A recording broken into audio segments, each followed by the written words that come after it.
Creo que estarán de acuerdo conmigo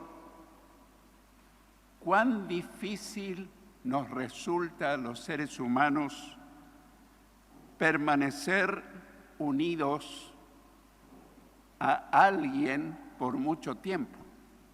Pensemos en los matrimonios, por ejemplo. Las cifras de divorcios, de separaciones, las estadísticas son realmente alarmantes. En Estados Unidos hay más gente que se divorcia que las que se casan. Y hoy muchas parejas rehúsan casarse porque dicen, ¿para qué? Si esto va a durar poco tiempo. Así que ya ves el concepto que tiene la sociedad de la permanencia con alguien por mucho tiempo. Qué difícil es permanecer unidos con los hijos. Los padres con los hijos. Siempre surgen desavenencias, desacuerdos, momentos duros, difíciles, dolorosos. Cuán difícil es para los hijos permanecer unidos con los padres. Cuán difícil nos resulta a los hijos permanecer unidos unos con otros. Cuán difícil resulta permanecer unidos espiritualmente con los hermanos en la fe, con familiares, amigos, compañeros de trabajo. Reconozcamos definitivamente que permanecer unidos es algo difícil, pero no imposible. Con Dios es posible permanecer unidos porque Él es un Dios de unión, no de separación, es un Dios de unión. Y surge una pregunta. Estuvimos viendo en el área social, laboral, familiar, pero ¿qué de nosotros como cristianos y entre nosotros? ¿Estamos permaneciendo unidos realmente entre nosotros? Porque a veces las apariencias pueden engañar. Todos estamos juntos, pero estamos unánimes, en un mismo ánimo, en un mismo espíritu. ¿Tenemos paz unos con otros? Podemos saludarnos y mirarnos al rostro y desear con todo el corazón que Dios te bendiga, amén. Yo también te deseo lo mismo. Estoy hablando casi de un ideal, pero alcanzable, porque Dios es poderoso para unirnos. El diablo es especialista en separarnos, pero Dios es un Dios de unidad, y donde están los hermanos juntos en armonía, allí Dios envía bendición y vida eterna, y has venido a un lugar donde Dios quiere ayudarte y ayudarme para estar unidos. Gloria a Dios. ¿Y qué de nuestra unión o de nuestra permanencia unidos a Cristo? ¿Cómo estamos? Es difícil evaluarse porque a veces uno mira el hecho de asistir a una iglesia, pero eso no hace necesariamente a mi permanencia en unidad con Cristo. Puedo estar acá, bienvenidos, gracias que viniste, pero ¿cómo es tu unión constante y privada en tu cuarto de oración? ¿Te habla Dios? Dios te quiere hablar, pero ¿lo escuchás? ¿Meditas en su palabra? ¿Cómo es tu permanencia en unidad con Cristo? Jesús habló precisamente de este tema y de lo vital que es para nuestra vida cristiana. Permanecer unidos a Cristo. Ese es el título del tema de hoy. Permanecer unidos a Cristo. Porque no solamente esto trae bienestar, paz interior, amistad, fraternidad, sino que esto produce fruto y fruto abundante. Y nuestra vida cristiana comienza a generar bienestar, bendición, paz, gozo, ganas de seguir adelante. Pero si no es así, todo se viene abajo. En el capítulo 15 del Evangelio de Juan, no lo voy a desarrollar a todo el capítulo, no tengo tiempo, pero está en mi corazón, en mi mente, ir tomando en estos próximos domingos una porción del capítulo 15 del Evangelio de Juan. Hoy vamos a abarcar los primeros versículos. En el capítulo 15 del Evangelio de Juan, Jesús enseñó sobre este tema tan vital, tan actual. En los versículos 1 al 4, Juan capítulo 15, versículos 1 al 4, Jesús les dice a sus discípulos, enfatizo eso, porque Jesús predicó muchas veces a multitudes, pero este no fue una enseñanza, un mensaje para multitudes, fue un mensaje exclusivamente para sus discípulos, y qué importante, era uno de sus últimos mensajes, porque él prácticamente ya se estaba despidiendo. Así que esto es vital. Comenzando el capítulo 15, dice Jesús, yo soy la vid verdadera y mi Padre es el labrador. Él corta de mí toda rama que no produce fruto y poda las ramas que sí dan fruto para que den aún más. Ustedes ya han sido podados y purificados por el mensaje que les di. Permanezcan en mí y yo permaneceré en ustedes. Permanezcan en mí y así yo permaneceré en ustedes. Pues una rama no puede producir frutos si la cortan de la vid, y ustedes tampoco pueden ser fructíferos a menos que permanezcan en mí. En el versículo 1, Jesús dijo a sus discípulos, yo soy la vid verdadera y mi Padre es el labrador. Como dije, esta enseñanza fue para sus discípulos. Y creo que todos o la mayoría de los que estamos hoy somos discípulos. Tal vez alguno es solamente creyente. El creyente solamente cree, nada más. El discípulo aprende, le sigue, le sirve, le obedece, está continuamente con su maestro. Así que esta enseñanza es para nosotros. Y Jesús dice, yo soy la vid verdadera. ¿Por qué la vid verdadera? Eso me hace pensar que hubo otra vid no verdadera. Y sí, precisamente. Israel fue una vid plantada por Dios con un propósito, demostrar al mundo cuál era el único Dios verdadero y que mostrara a través de su práctica de vida, su testimonio, anunciar a todas las naciones del mundo que todos los dioses eran falsos, pero el Dios de Israel era el único Dios verdadero. Pero Israel fracasó. Se pusieron a hacer mucha religiosidad, muchos reglamentos, muchas cosas, pero no dieron el ejemplo a las otras naciones paganas para que llegara a conocer al único Dios verdadero. Entonces, viendo que esa vid que fue Israel fracasó, Jesús aparece en escena y dice, yo soy la vid verdadera. Implícitamente está diciendo Israel no lo fue. Tenía la oportunidad de ser, pero fracasó. Esta es la última vez que Jesús dice yo soy. Quiero que recuerde que Jesús durante su ministerio dijo muchas veces yo soy el camino, yo soy la luz del mundo, yo soy la puerta, yo soy el pan de vida. 7 veces lo dijo. Y esta es la última vez porque esta es la última enseñanza. Ya estamos en las postrimerías de su ministerio. Así que Jesús dice, yo soy la vid verdadera, porque Él sí cumplió el propósito del Padre. Dios el Padre es el labrador, el que cultiva, el que cuida la vid. Está usando Él una metáfora. Una metáfora es una comparación, un símil de algo práctico que los israelitas conocían muy bien, la vid. Y nosotros también conocemos, no tanto como ellos. ¿Cuántos de nosotros quizás tenga o tuvo en su casa un parral, una vid?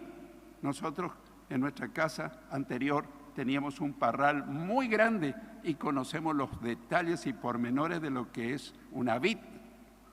En el versículo 2 Jesús dice: Él corta de mí toda rama que no produce fruto y poda las ramas que sí dan fruto para que den aún más. Qué frase tan enigmática, misteriosa. Él corta las ramas que no dan fruto y poda las que sí dan fruto para que sigan dando más. El labrador, es decir, Dios el Padre, hace dos cosas. Toda rama que está en la vid y no produce fruto, la corta. Todos los años en casa teníamos que hacer podar nuestro parral, porque si no, no era fructífera. En la época de fruta no producía fruto, porque la planta se iba en gajos inútiles. Entonces llamábamos a un podador especialista, porque no cualquiera sabe podar adecuadamente un parral. Y yo recuerdo que después de la poda quedaba bastante peladita nuestro parral. Yo me parezco un poco a eso. Pero en una ocasión, después que fue el podador y pasó el tiempo, empecé a notar que una rama estaba secándose.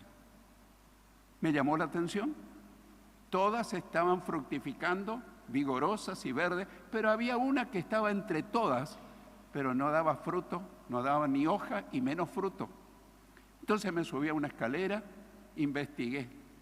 Parecía que estaba unida a la vid, pero el podador la había cortado y se había olvidado de sacarla del parral. ¿Por qué no producía ni hoja y mucho menos fruto? Porque estaba en el parral, pero no estaba unida a la vid. Y una rama que no está unida a la vid no da fruto. Y un cristiano que no está unido a Jesucristo, que es la vid verdadera, no produce fruto. Es un cristiano que vive una vida seca, sin vida, sin esperanza, sin fuerza, sin entusiasmo, sin expectativa. Está secándose o ya se secó. Y poda las ramas que sí dan fruto para que den aún más. ¿Por qué hay que podarlas? Bueno, porque o si no se van en hojas, en ramas, y el propósito de una vid no es generar ramas y más ramas, hojas y más hojas. La finalidad es producir fruto. Así que por eso hay que podar. ¿Qué es el fruto? Porque estamos hablando mucho de fruto. Y muchos predicadores y maestros dicen que el fruto es el fruto del Espíritu Santo. Y ustedes conocen en Gálatas 5, 22, 23. Pero ese no es el fruto del cristiano, es el fruto que produce el Espíritu Santo en un cristiano. Pero en este contexto, Jesús no está hablando del fruto que produce el Espíritu Santo. Está hablando del fruto que produce un seguidor suyo, con la ayuda del Espíritu Santo. ¿Qué es el fruto? Quiero que escuches muy bien, porque tal vez esto va a marcar de ahora en más qué es el fruto que tenemos que dar nosotros para el Señor. El fruto es lo que somos y lo que hacemos como discípulos de Cristo. El fruto es lo que nosotros somos y lo que hacemos, dos cosas, como discípulos de Cristo.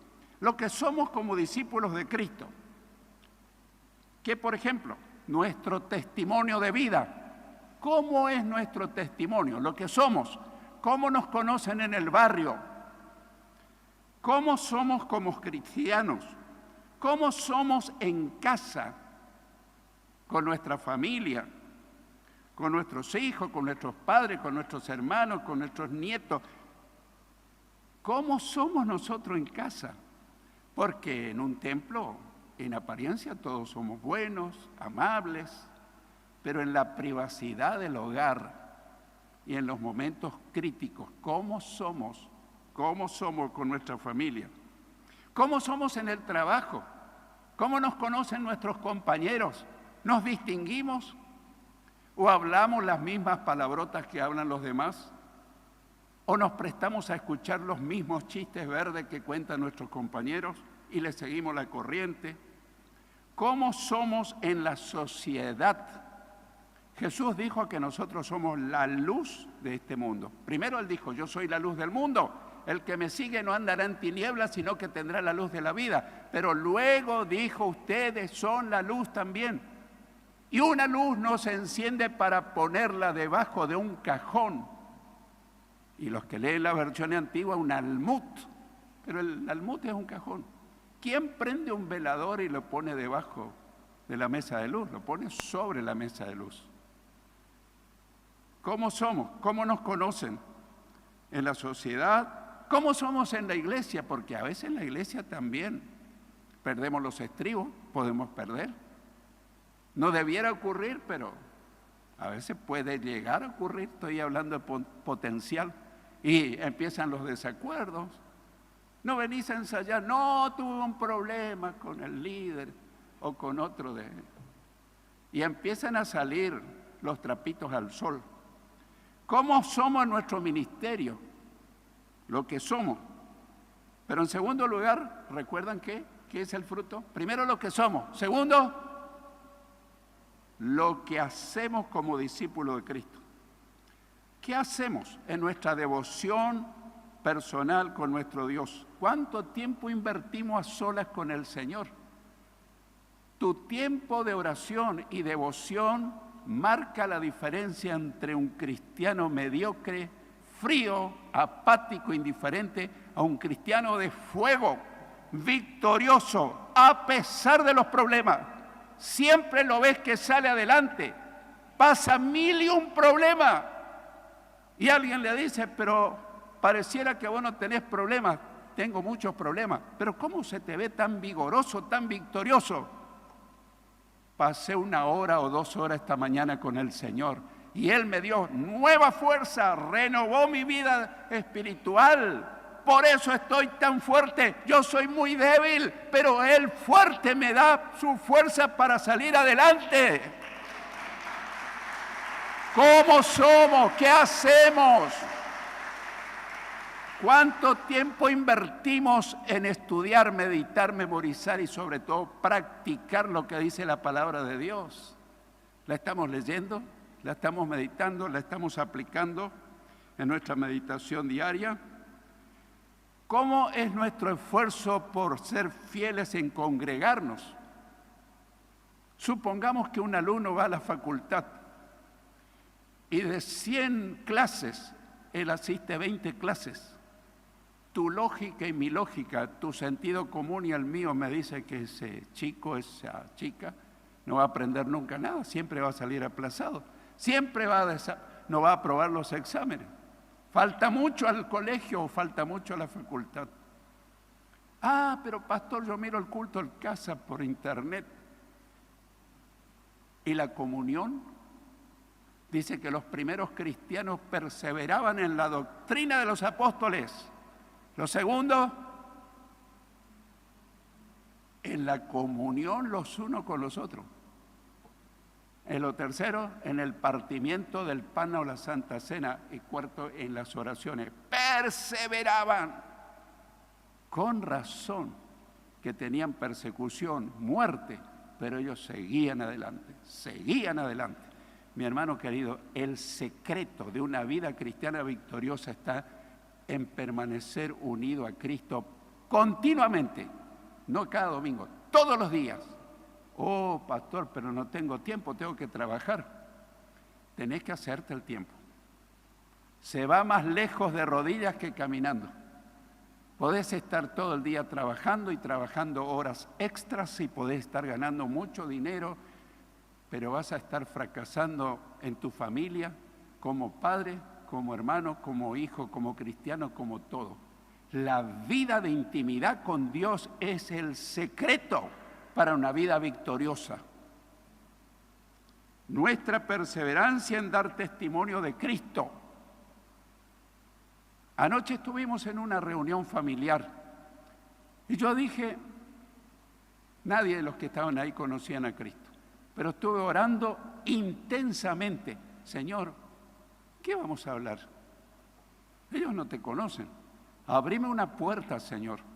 Dame la oportunidad para que yo te presente a ti, hable del Evangelio, de la esperanza que hay en Jesucristo.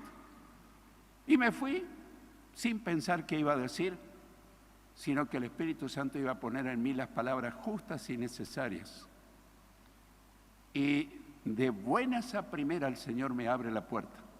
Uno de los de la familia empezó a preguntarme cosas de la Biblia, de la relación interpersonal, de la familia, de esto que estuve hablando. Y yo dije en el acto, Señor, qué fiel eres.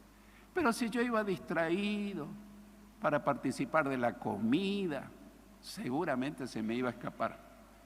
Y estuve allí entusiasmado, fervoroso, presentando a un Cristo vivo y poderoso, capaz de transformar la vida, la familia, las relaciones y todo. Y justo el diablo es habilidoso. En eso llegó otro familiar hablando y no daba más lugar a que sigamos nuestro tema. Pero sembré la semilla y ahora estoy orando para que el Señor la haga germinar. Y creo en mi corazón que muy pronto alguno de ellos va a tener a Cristo en su vida y va a conocer la gloria de Dios. Aprovechar esas oportunidades en el momento menos esperado. ¿Cuánto tiempo invertimos en intentar ganar a los perdidos? ¿O seguimos la corriente de todo? La inflación, el dólar, el nuevo gobierno, el DNU, tan discutido, tan conflictivo. No, hermano, no pierdas tiempo en cosas pasajeras. Hay un motivo especial que te va a revitalizar, te va a dar entusiasmo, el Espíritu Santo te va a respaldar. Tenés un Cristo glorioso de quien hablar. Y cuando le presentás a Cristo, el Espíritu Santo viene, te ayuda y muy poquito tiempo después vas a estar rebosante de gozo, de victoria, porque nuestra misión es producir fruto. Y el fruto es hablar de Cristo, lo que somos y lo que hacemos. ¿Hace cuánto que diste testimonio de Cristo? El versículo 2 dice que Él corta de mí toda rama que no produce fruto.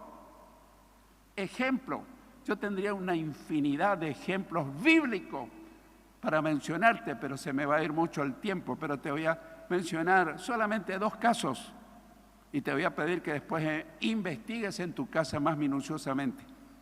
Del grupo inicial de los apóstoles, Dios lo cortó a Judas Iscariote, lo sacó del grupo. Tenemos otro caso en Hechos de los Apóstoles, capítulo 5. Yo podría relatarte de memoria lo que pasó con Ananías y Zafiras, pero yo te dejo la tarea a domicilio. Este día que no se te pase, comenzá leyendo el capítulo 5 de Hechos de los Apóstoles. Lo sacó de un plumazo. Le habían mentido al Espíritu Santo. Llegó uno y Pedro le dice, no has mentido a los hombres sino al Espíritu Santo, pero me salgo de la vaina, como se dice decirle.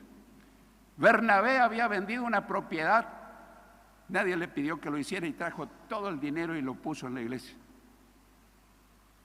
Y Ananías y Zafira quisieron hacer lo mismo, pero solamente guardando las apariencias. Vendieron una propiedad, nadie le pidió que lo hagan. Y vamos a suponer que vendieron en 100 millones. Y vinieron a traer el importe. Pero no trajeron los 100, trajeron 50, 60. Y Pedro le dice, ¿ese es el importe de la venta? Sí, dice. Quisieron aguardar la apariencia, como que pusieron todo.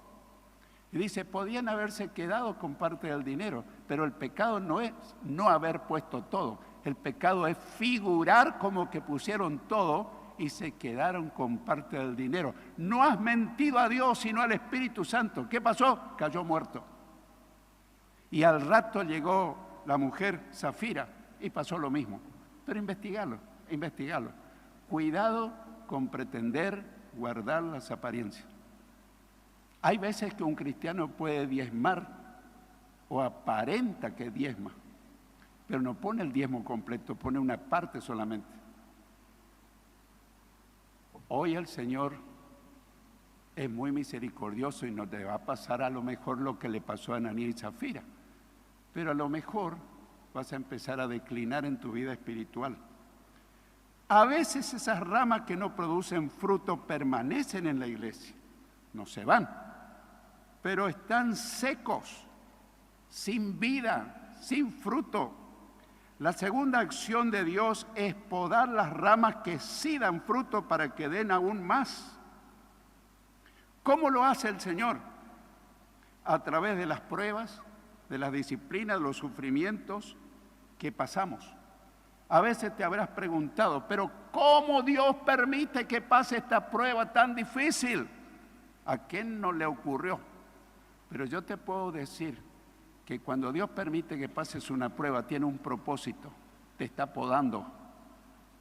Porque en las pruebas somos más humildes, nos volvemos cristianos de ferviente oración, buscamos la presencia del Señor como nunca antes. Puede ocurrir lo contrario, nos rebelamos también contra Dios. No voy más a la iglesia. ¿Y quién te corre? No, yo decidí ausentarme. Cuidado, cuidado, cuidado. Jesús tenía muchos seguidores, pero un día le habló algo que ellos no entendieron y se fueron todos. Y Jesús le dijo, ¿y ustedes también se quieren ir a los 12? Y salta Pedro y le dice, ¿a quién iremos, Señor? Si solo tú tienes palabras de vida eterna. ¿Y nosotros a quién iremos? A nadie, si solo Jesús nos puede ayudar. Pero especialmente a través de la palabra. Estamos hablando de la segunda acción del labrador. La primera es lo que somos y lo segundo es lo que hacemos. Especialmente cuando vienen las pruebas, los sufrimientos, en cada sufrimiento el Señor está aplicando una tijera. Y por lo menos a mí, en cada prueba, me cortó gajos inútiles de mi vida que lo único que hacían es molestarme y estorbarme. Malas costumbres, malas actitudes, y me empezó a cortar. ¿Duele? Claro que duele. Regocíjense cuando estén pasando por prueba, dice Santiago, porque después de la prueba viene la bendición. Y muchos se la pierden a la bendición porque se van. Así que a través de la palabra de Dios, en el versículo 3 dice, ustedes ya han sido podados y purificados por el mensaje que les di. La palabra de Dios es una tijera que poda, si nosotros no la rechazamos. La Biblia dice que Cristo amó a la iglesia y se entregó a sí mismo por ella para santificarla, habiéndola purificado en el lavamiento del agua por la palabra. Pero si nosotros escuchamos la palabra y nos entra por un oído y nos sale por el otro, no hace ningún efecto. Pero cuando escuchamos una palabra, como en esta mañana está escuchando una palabra de Dios, el Señor te ama profundamente. Y quizás viniste a un lugar donde justo el Señor está podando. Y justo está diciendo una palabra, hijo, yo no te quiero lastimar. Yo soy quien te cura, pero tenés algunos gajitos que tengo que cortar, algunas costumbres, un mal carácter, una forma mala de contestar, de responder. Clic, clic. Pero si estás distraído, probablemente que te vaya un poco disgustado. Yo todos los días digo, Señor, podame, y el Señor me aplica su tijera. Y te puedo asegurar que todos los días me encuentra algo que tiene que cortar de mi vida. Una mala actitud, un mal pensamiento. ¿Para qué? A fin de presentársela a sí mismo una iglesia gloriosa que no tuviese mancha, ni arruga, ni cosa semejante, sino que fuese santa y sin mancha. Para los que toman nota, Efesios 5, 25 al 27. El versículo 4 dice, de los primeros 4 versículos que leímos, permanezcan en mí y yo permaneceré en ustedes. A veces queremos que el Señor permanezca con nosotros, pero nosotros no queremos permanecer con Él. No, es recíproca. El Señor va a permanecer con nosotros si nosotros permanecemos con Él. Pues una rama no puede producir fruto si la cortan de la vid, y ustedes tampoco pueden ser fructíferos a menos que permanezcan en mí. Jesús enseña claramente que debemos permanecer unidos a Él, así Él permanecerá unido a nosotros. Y yo te pregunto, no te quiero incomodar, ni te voy a pedir que levante la mano. ¿Cómo está tu comunión con Jesús? ¿Es la que debe ser? ¿O en tu conciencia dice, no, debiera ser mejor? No lo estoy buscando como en otras épocas. He menguado en la vida de oración, en la meditación y obediencia a la palabra. He menguado en asistir a los cultos. Casi que ya no doy testimonio. Ya casi perdí el primer amor. Y algunos me dicen, tengo que volver, tengo que volver. ¿Cuándo? Había una vieja canción que decía, ¿para cuándo, joven? ¿Para cuándo, joven? Porque el mañana no es nuestro, solo Dios sabe. Es hoy el momento de volver al primer amor. Enseña que una rama no puede producir frutos separada de la vid y nosotros tampoco podemos producir frutos si no permanecemos unidos a Jesús. Y ahora pasamos a otra porción de este pasaje, los versículos 5 y 6. Juan 15, versículos 5 y 6 dicen, ciertamente yo soy la vid, ustedes son las ramas. Los que permanecen en mí y yo en ellos producirán mucho fruto, porque separados de mí no pueden hacer nada. El que no permanece en mí es desechado como rama inútil y se seca. Todas esas ramas se juntan en un montón para quemarlas en el fuego.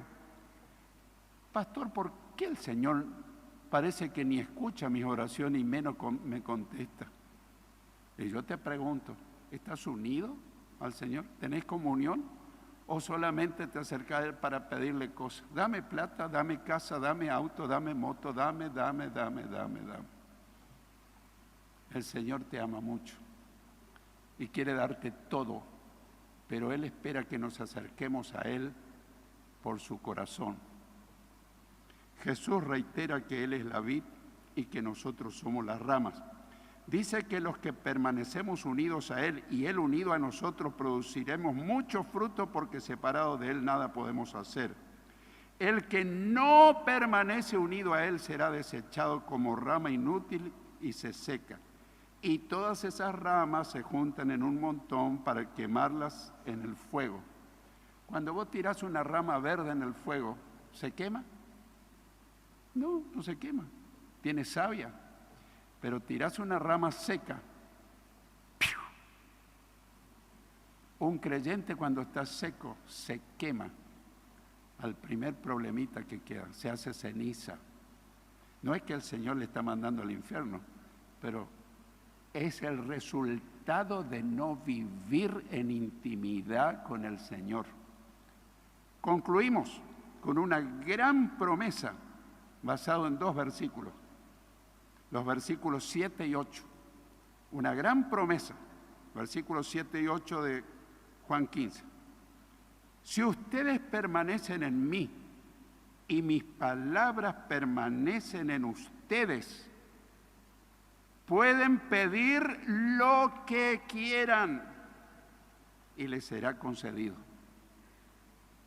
Y el versículo 8, cuando producen mucho fruto, demuestran que son mis verdaderos discípulos. Eso le da mucha gloria a mi Padre. Yo creo que se entiende claramente. ¿Cómo el Señor contesta nuestras oraciones? Cuando nosotros estamos unidos a Él. No de vez en cuando, todos los días. Dedicarnos a buscarle, a tener comunión, pedirle que Él me hable y que destape mis oídos espirituales y yo lo escuche y lo obedezca. El que tenga oídos para oír, que oiga lo que Jesús te dice y me dice.